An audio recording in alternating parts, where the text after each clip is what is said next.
We are very honored today to welcome to Royal Temple College His Holiness Dilgo Khyentse Yangsi. His Holiness is frequently requested for teachings, empowerments, and scriptures in Bhutan and all around the world. And we feel truly blessed that His Holiness could find time to visit RTC today. We are all greatly honored by Your Holiness's presence, and I, on behalf of RTC, would like to extend a very warm welcome to Your Holiness and your delegation.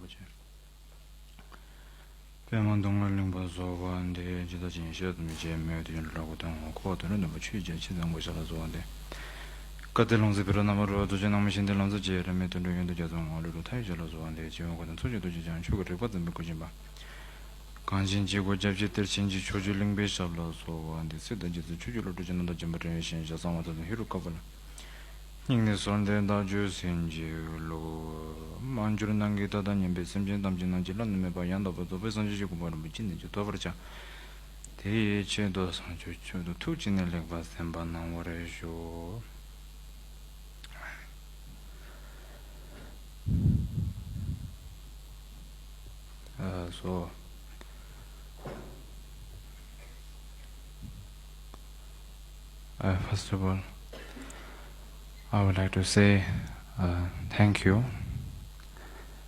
And as Shishan Dharma Society told me to speak a few words here today, and most importantly, Her Royal Highness Ashikesang Ombo Wanchuk and Tashu Tenzin, and all the faculties here and all the helpers. I would like to thank you all sincerely because giving me this opportunity to come here and to see the whole activities that has been done here, and that I like to say it's actually really excellent, this place, the environment and all the activities going on here. It's really, especially the area, so quiet and so pristine. I think it's so calming and really helping for the mind to concentrate, and I think it's great. And I would like to say that it's a pleasure to meet you all.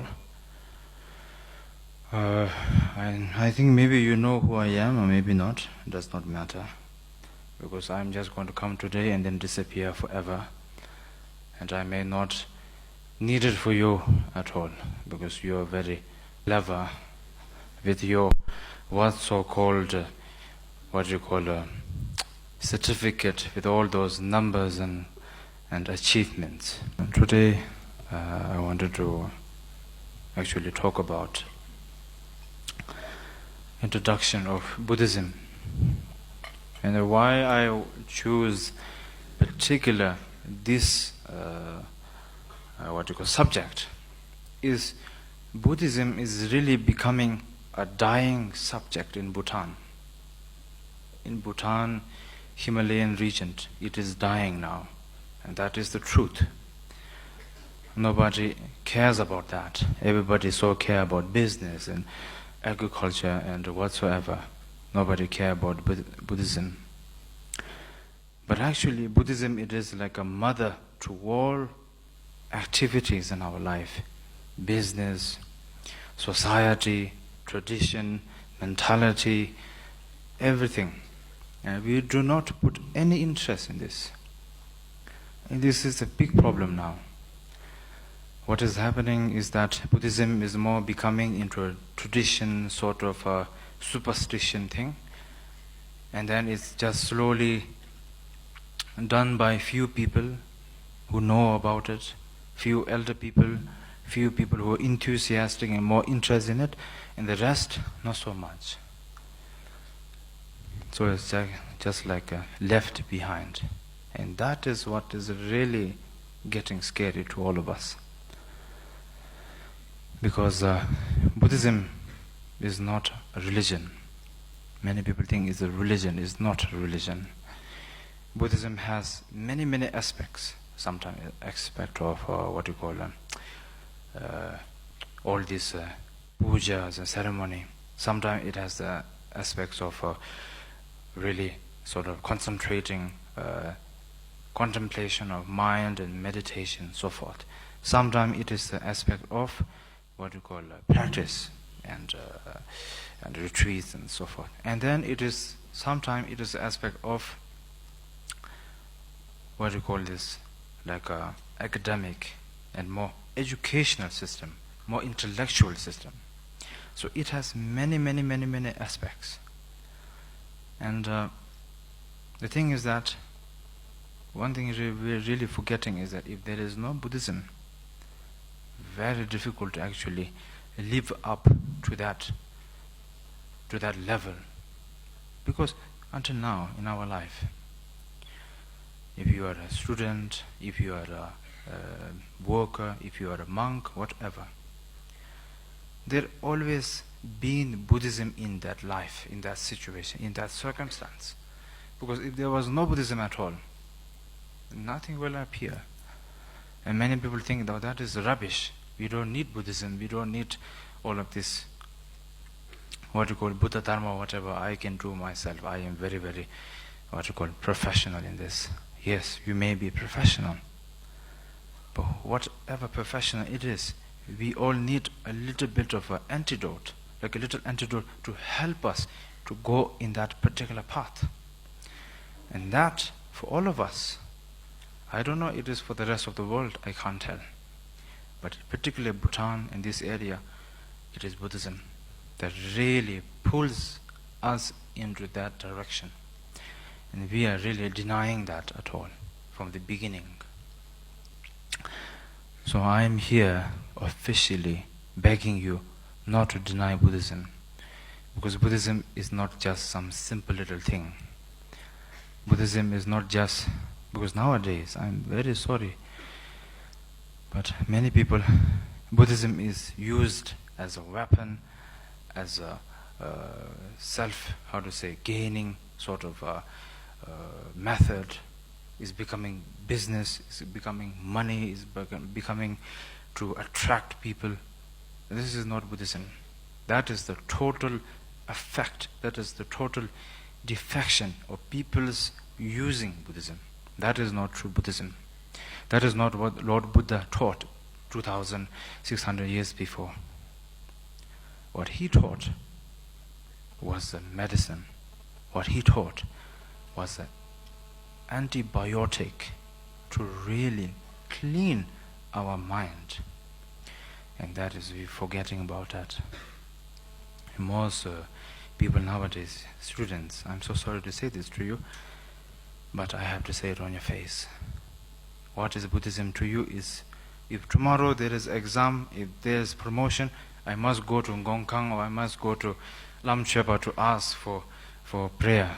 Or Navanga exam chapgolo, Nava ani promotion toblo, Nava ani business benio, Tarisachipa, Gongkang sa jogolo, ani kamiji pugolo, ani chamchinte. And that is not Buddhism. That is the using of Buddhism. That is not true Buddhism. That is like a small particular, like a small piece of how we see Buddhism. And when you look at true Buddhism, when you learn true Buddhism, it's a total different image, it's a total different section, it's a total different mentality. And nothing like that will really, matter to you. So that's why always understand that whatever you do in life, education, especially now here, is education.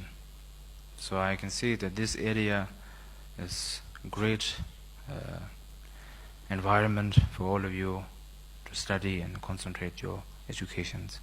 But with that, never to forget, if you are a Buddhist, if you are not Buddhist, it does not matter.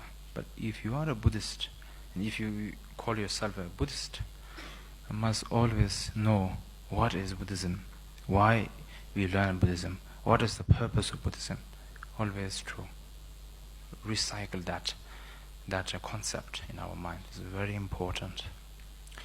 Because Buddhism, it is our life.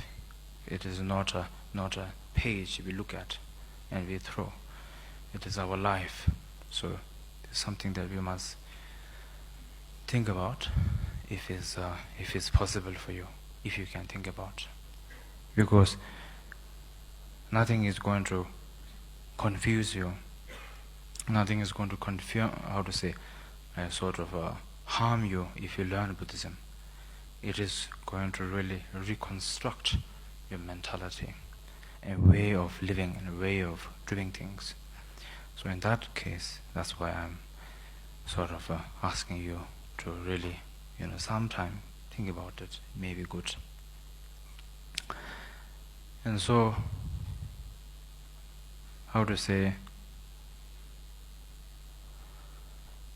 you see, nowadays,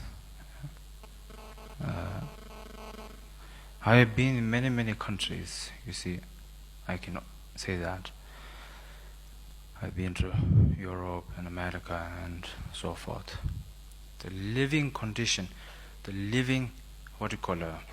quality of life in in Europe, it is 10 times better than living in Bhutan, India or Nepal.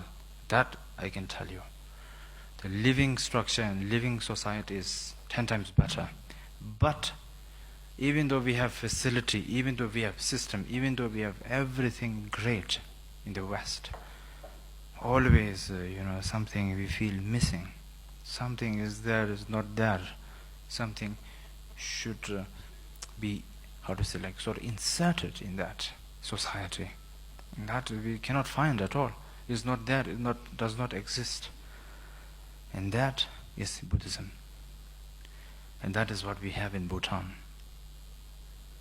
You see, in the West, wherever you go, is all about commercials, advertisement for fashion, beauty, and Coca-Cola and McDonald's and whatsoever. In Bhutan, it's the commercial and all the advertisement about seeing temple, sightseeing in Buddhist areas or Nekor and all of this. Or you see posters of Manipime Hong or these things. All of that is so much emphasizing on Buddhism, so much emphasizing on Vajrayana Buddhist. So really there is a huge different impact. I am not criticizing the West, but my personal feeling is that because there is no Buddhism there, it feels something is missing. That one really important source or root is not there. So this is what I felt, and it is very true actually. When you are in Bhutan, you can literally eat or taste Buddhism in your own mouth, because it's so widely open, it's so widely emphasized and talked and mentioned and whatsoever go on. So you see, appreciation of that, appreciating that really gives us such a big happiness, thinking oh, that's so amazing. This huge difference. Why didn't I even realize that? This great, immense, marvelous gift for us. So really, I have come across that and really noticed this. And nowadays, if you understand, His Holiness Dalai Lama is always mentioning to all of us, to everyone, Westerners, Eastern, monks, lay people, whoever, he says, not just say you are practicing Buddhism and just do small like reciting Mani Padme Hum or just doing some kora, but he emphasizes and mentions to study Buddhism, to practice Buddhism, not to keep all that 84,000 teachings of Buddha in your house and say, oh, I have all the Kanjur Tenju in my house, but really to take that and really practice it and learn it. Because why he mentions so much about that is that Buddhism, for the Buddhism to live on, for the Buddhism to continue, only books and text is not going to help us. What we need is that mind. In ancient India, in Nalanda, in Brikamashila, thousand and thousand monks were slaughtered by the Islamic, fighters. But did Buddhism die? No. Buddhism came much more flourished. Is what we say, Tarshing Jeba. It just increased more. You see, so that's why it really shows the impact of Buddhism does not rely only in some book, in some text. We need to learn, we need to practice, we need to imply that to ourselves. If you don't imply it, it's just a book sitting in your desk or sitting in your room or in your chosham. There's nothing going to, the text is not going to come to you and say, oh please look at me, I'm going to teach you something. You have to go and learn it. But once we learn and practice, it gives us like a diamond insert in our mind that it will never stop, end, finish, or get blocked or anything. It will just flourish and increase and increase. So that's why many teachers and many great tutors always advise and emphasize on that, to study and to practice Buddhism a lot as possible. And even if you see in the science world, science always have a limitation to their education or their knowledge. Certain things they do not believe in because it has no proof, no live proof, such as how do you say this, previous life, next life, reincarnation, or what we say, the clairvoyance, knowing others people's mind. All of that does not exist in the science world because they have no solid proof, no live proof, and they think this is a whole different section should be kept on researched. We cannot confirm that this is truly yes or no. It still can be researched. But nowadays, science have come to the point that the many teachings that have been taught in the Buddhism, most importantly about the mind, where it talks about the mentality statement, how the mind works, mind thinks, is really now been actually in all the teachings of Buddha. Now really slowly, time by time, the science have come to the point that they have realized that these are true, that these are not just some story or some legend, unrealistic legend. These are true. This is true. Buddha mentioned one of his teachings that the living beings, animals, the living beings on the earth and in the sea, in the water, he said it's much more in the sea rather than living in the earth. Nowadays, science have proven there are much more living beings in the water than on the land. So things like that, and things like Buddha taught about that every, phenomena is compiled of small atoms. And nowadays, of course, the science, through all their technology and studies and research, they have come to the point and solution that that is true. So see, all the things that Buddha taught 2,600 years before is now slowly been proved by modern science with all their best, equipment and all of their knowledge. So you see, Buddhism, it is so vast and so, modern. It's actually really something like a answer to all our questions. So that's why in Buddhism, one thing is not a religion. Many people think, oh, Buddhism is religion, Khyentse is a god, or Buddha is God, or what you call that, Guru Rinpoche and God are same. That is not true. We do not have God in Buddhism. There is no God. We do not sort of go up and sort of believe in a creator. Many people get confused. And the really simplicity in Buddhism, when we talk about Guru Rinpoche, Buddha, Khyentse, these are the simplicity we talk about, that these are great enlightened beings, but they take the form of a human being to show us all that in order to become somebody or someone extremely special, extremely enlightened, there is a possible, there is a way, and the way is on this path. So any one of us can, and for sure, become like Buddha, without a doubt. Because we all have Buddha nature, even though we are very bad people, or even though we are good people, or whatever, we have Buddha nature in our mind. The purity, that pure, untouched, undamaged human mind. And there is a way to become somebody so special.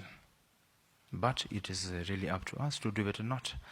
It's not something that we can just enter and we will become right away enlightened, or we become right away amazing. We have to put effort and take time and, dedication and discipline and so many things like that. So many circumstances. So this is one thing I wanted to clarify. And now I can understand that everybody is getting really bored of my talk. And I am so sorry. But actually, honestly, you people are very boring. And one thing that in Buddhism really talks about, it talks about the mind a lot.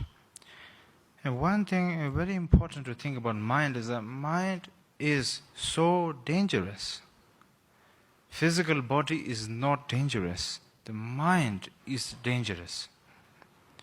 In this entire world, in the entire universe, if you sort of compare to the modern world weapon, you see all the missile and atomic bomb and whatsoever, or poison, these are nothing. These are like toy compared to our human mind. Human mind is the most deadliest weapon in the entire universe. One mind can destroy everything.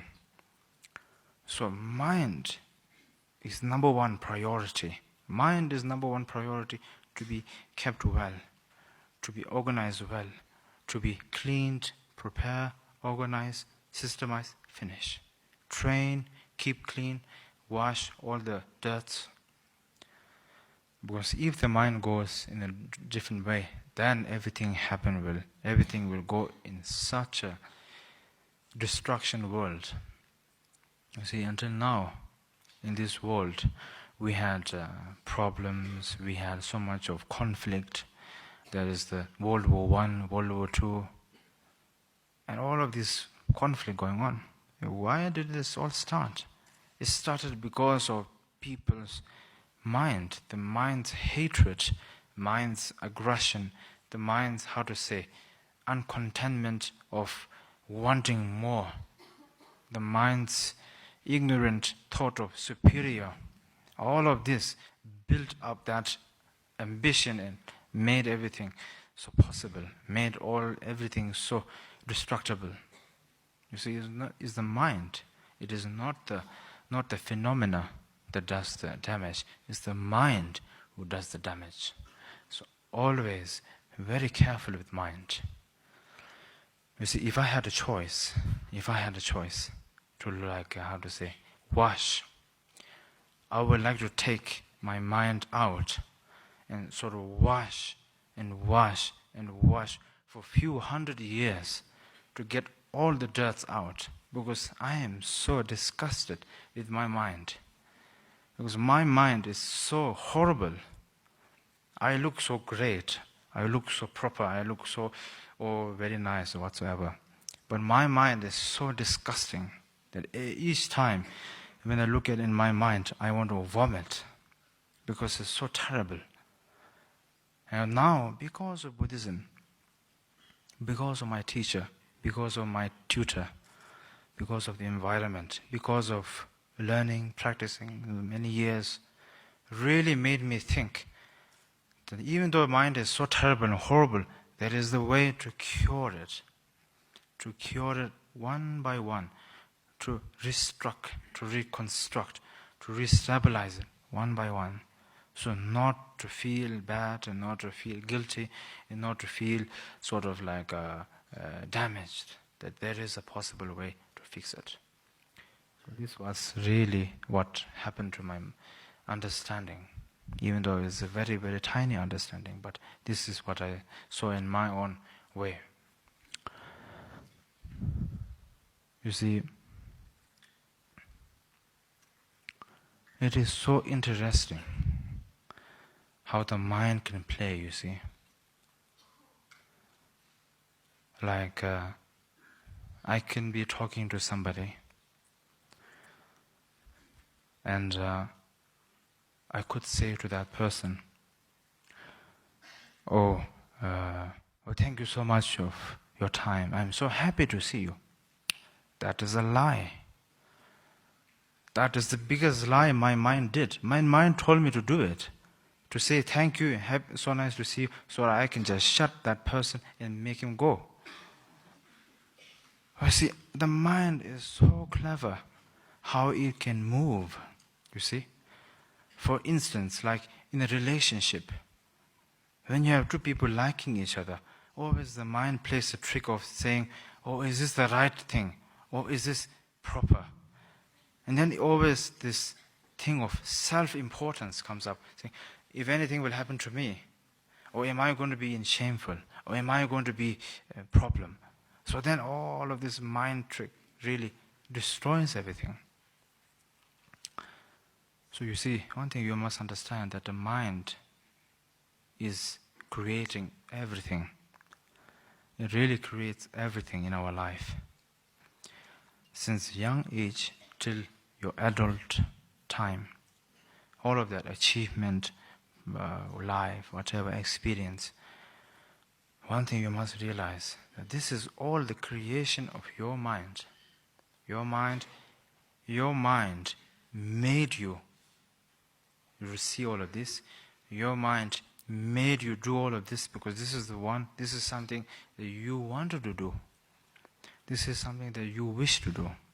This was something that you thought about, and then the mind made you do it immediately, so that you will not realize that it was actually your mind who did it. It just makes you think like, oh yeah, you did it. You're the one who did it. You're the one who achieved. So you see, if you really think about the mind, it is a really amazing mechanism. So sophisticated, so amazing. You see, I could be talking to all of you right now. My mind can be thinking about each one of you, saying, oh, look at that guy, he looks so pathetic. Oh, look at that guy who looks so good. Oh, look at that girl, so amazing. All of this mind.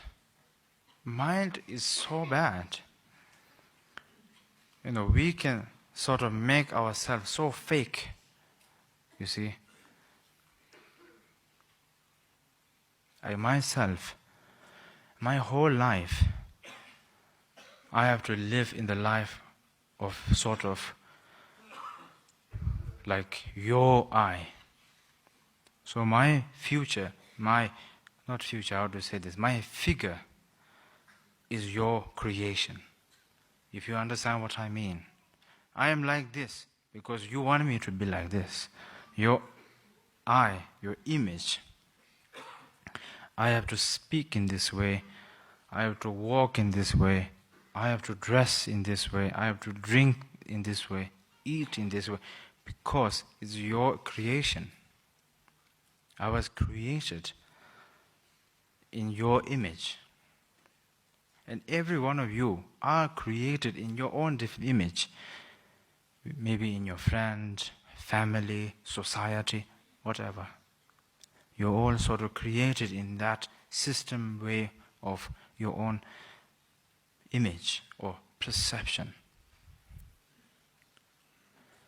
And what Buddhism talks about is to break that image. Because there is no such thing as the image. Everything is projected by the mind. The mind projects it. So if you really learn about it, this is like an ongoing education that never will stop. And each time you learn more, it will give you a very wide range of understanding, education, and mentality and intellectual. But at the same time, it is really going to help you in your own life. You see, this is the biggest gift.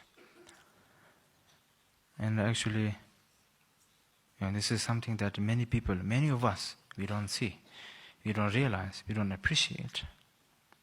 And we start searching for other things.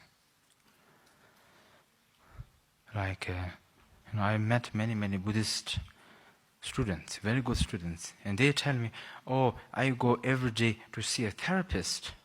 I'm like, what? Why do you need to see a therapist when Buddhism is the biggest therapist in the whole entire world?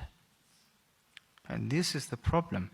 We don't realize, we're not learning anymore, we're not educating anymore. We're just keeping to a level thinking, okay, I am enough, finish. And then we have so much worry, saying, oh, problem, oh, mind, and this, and that, and this. And then we try to look for other solution, therapists, and traveling, and vacation, and whatever. That is not going to help us. The biggest thing will help us if you read, understand, and practice. That opens the entire world. That opens the eye to everything. Very simple. Just need to take a little bit of time and discipline and dedication. Then it's possible. We don't need to spend millions and millions of dollars and money. We don't need to give risk to our life. Very simple, no problem. Just study, practice, and it will open up everything to you. You see, this is what is happening. Now,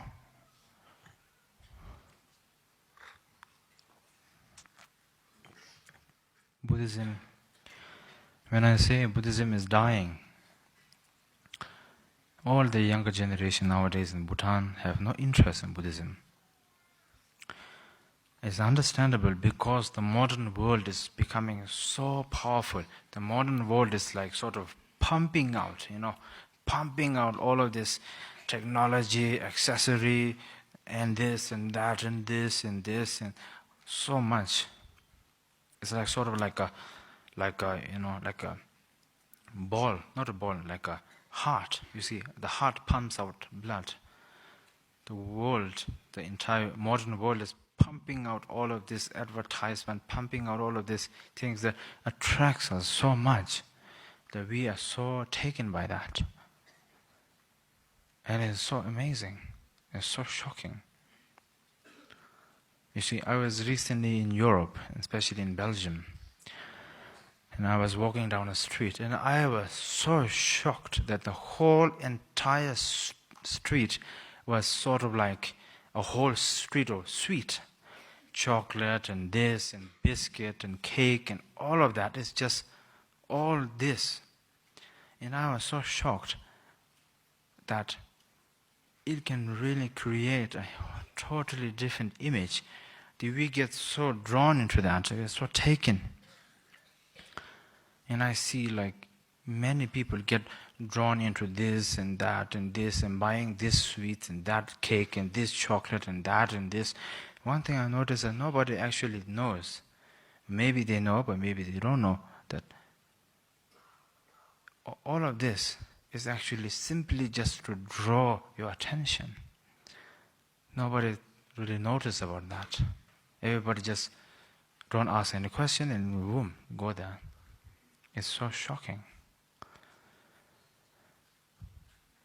And if you really look, now the world is becoming terrible. It's really sad, the world. We human beings are so horrible. As I said, now everything is because of the mind. Our human being desire, anger, jealousy, hatred, ambition is so powerful that we want to make the whole world into that. I mean, think about it. In the big cities, you see, in the West, if there is everywhere is building and house and bridges, you don't see so much nature. And we try to, we human beings try to, reconstruct the nature. And that's crazy. Oh yeah, that area has no forest, put forest there. That should be clean, no forest. We try to construct the whole entire nature system. That is impossible. And when we construct, one thing we don't understand is that we are destroying everything. Our greed is so powerful that we destroy everything. And we try to reconstruct something new. It's so shocking, actually. And how we human beings treat each other without any respect and no understanding, no mutual understanding, sort of always competing each other. You see, everything in our life is competition. Since you're a young age, a little baby, who can go to our mother and take the first milk? You or me? Or then when you get a little older, who's going to get more money to buy a sweet or candy or ice cream? Or who's going to get good grades? Or who's going to go to college? Who's going to go to university? And in that study, who's going to get in the best of school? Or who's going to get the best marks in I don't know, mathematics or geography or history or grammar or sports or whatever. Everything is so much competition. It's horrible. So much of competition that we become so unfriendly that it becomes like us and you, me and you. You are different, I am different, and this is no man's land. You are not allowed to come here, I will not go here. And it's so unfriendly that it builds up the entire circle and environment, such an unfriendly place. Like, I am the only one who exists, no one else. Because I am the superior one, and I'm the, what do you call that? There's a way of saying it. The survival of the fittest, yeah. I'm the survival of the fittest, and no one else will survive. So much of unfriendliness. And the ones who are poor and a little bit educated are used for worker and all of this. And who are a little bit more educated are put in higher level. It is the world, it is the society, but if you think about it, it is so sad. It is so sad how the world works. It's so shocking. In a short time that the world can change so much. Until now, from long time till now, how much difference, how much changing. And did that change become better or become worse? You see, it's really shocking actually.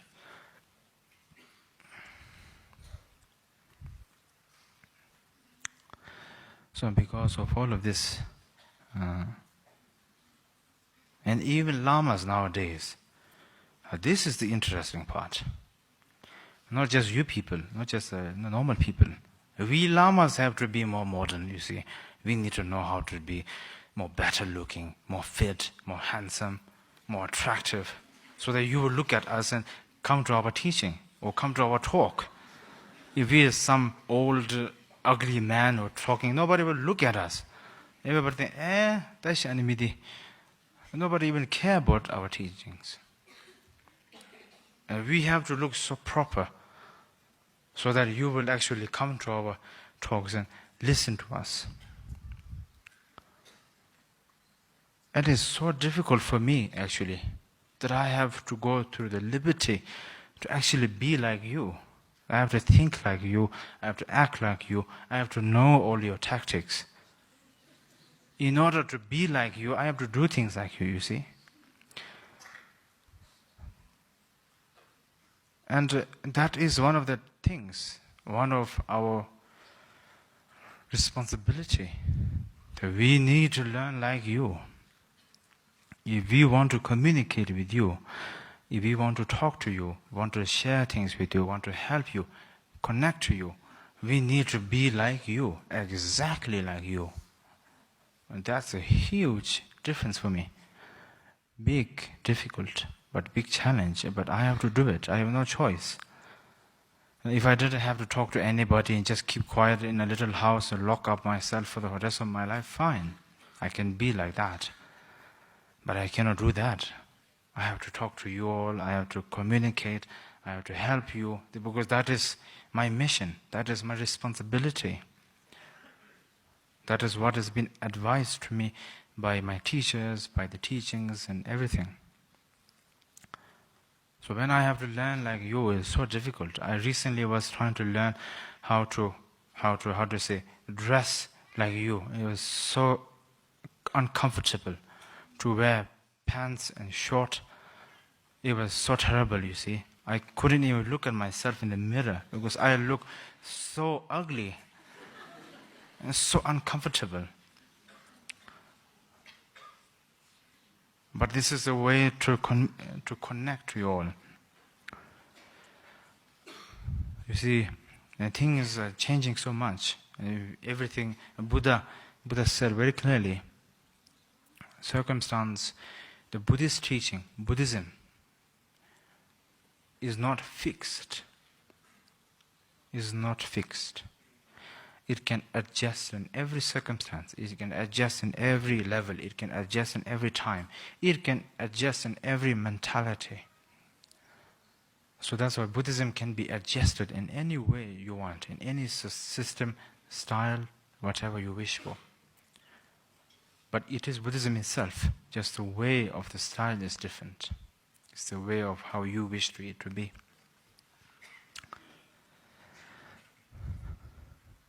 And this is what is really interesting, actually. Many people think, Buddhism is something fixed. Many people, I have noticed, is that when you do puja or some sort of a ceremony, everybody sort of mentality thinks, anidi lam chup ki lying ngachi la mense. Ngachi chiga dera dego. That is not true. Pujas and ceremony is not our work, it's all of us. Since we are all Buddhists, since we are all followers of Buddhism, it is all our responsibility, not just us. You see, this is a big, big understanding, a big issue, like a big image to understand. And you see now, sad part in Bhutan nowadays, so many young kids are committing suicide. It's extremely sad. And when you really think about it, even an animal, cat, dog, insect, beetle, whatever, even to the most difficult point, it will never ever think of committing suicide. Never ever think of that. Like we have really rare case for some deer or some antelope who has been extremely badly attacked by lions and tigers and left to die. So he has no choice of living, so he tries to jump into a lake or jump from a cliff so that he can die and he does not feel the pain. It's a very rare case. But in Bhutan is now extremely increasing. It's very sad. In life, Whatever difficulty you go through, that you will go through, problems, confusion, all of this, there is always a solution. Always a solution. And why is this happening? There are many, many reasons, and I don't know all the reasons, but I can tell one reason is that your understanding. You have to understand that whatever difficulty, as a human being, our mentality, we can talk, we can share, we can clarify, we can solve. So there is always the door of solution. Number one. Number two, there's our teacher and our family.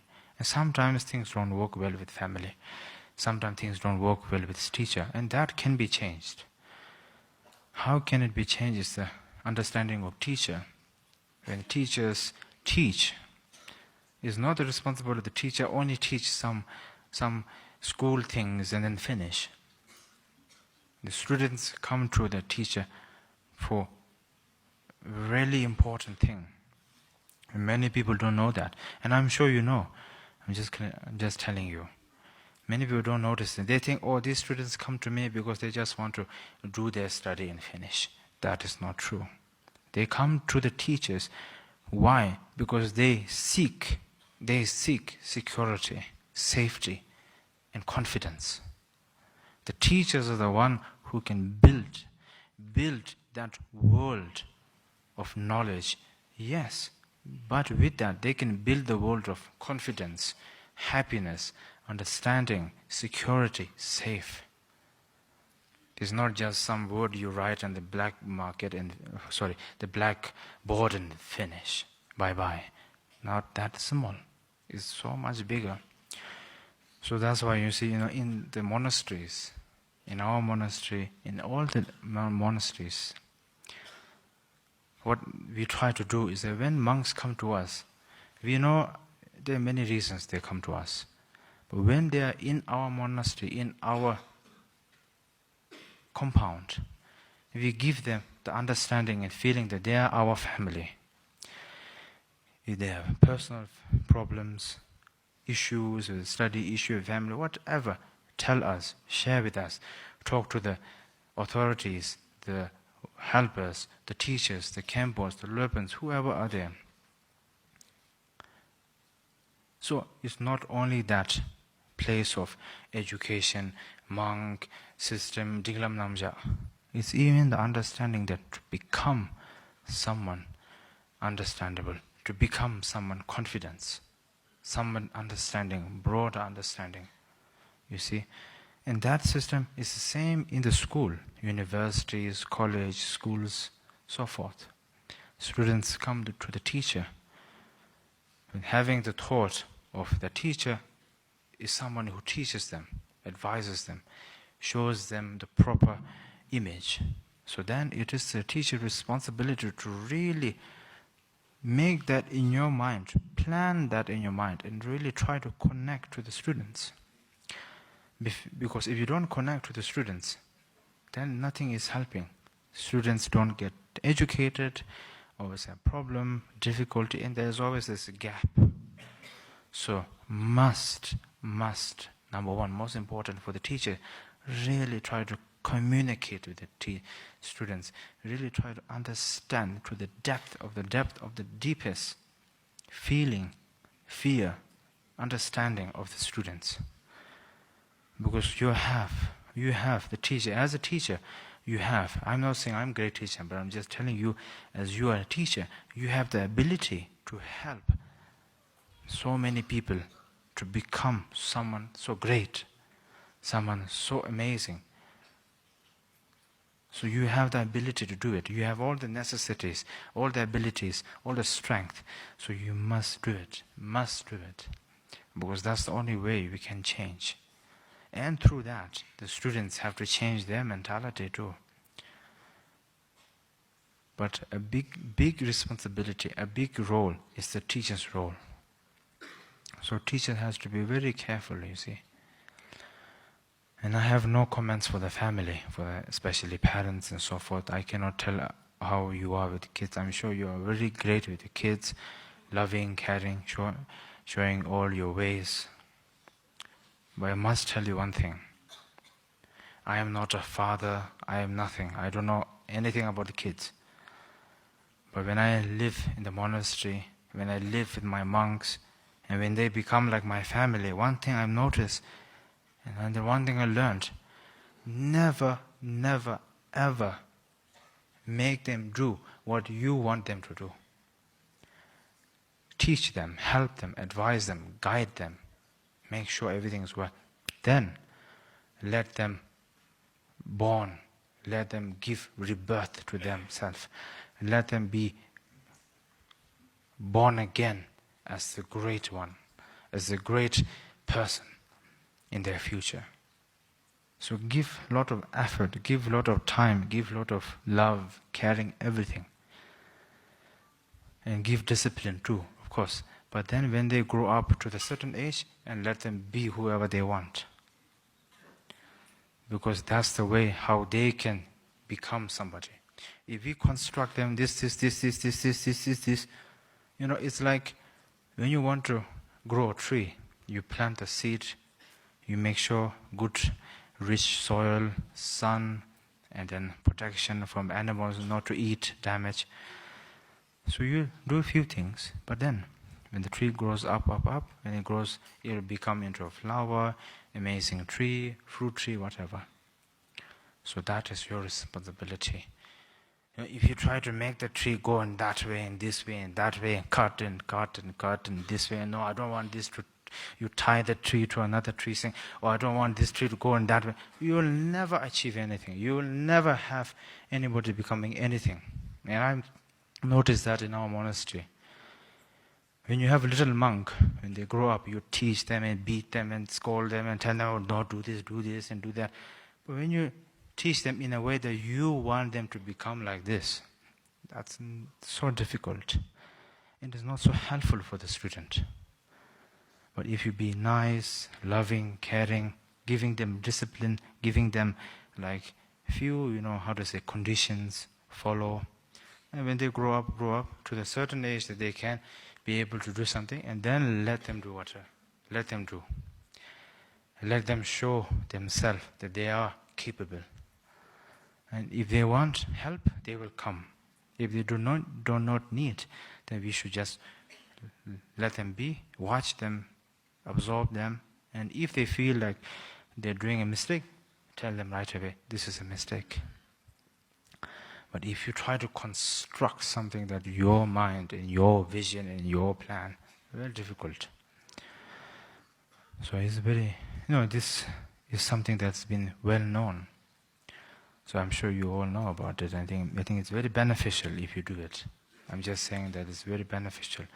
Maybe beneficial, maybe not. Maybe you all know this, so I maybe don't need to say. But just wanted to tell you one thing.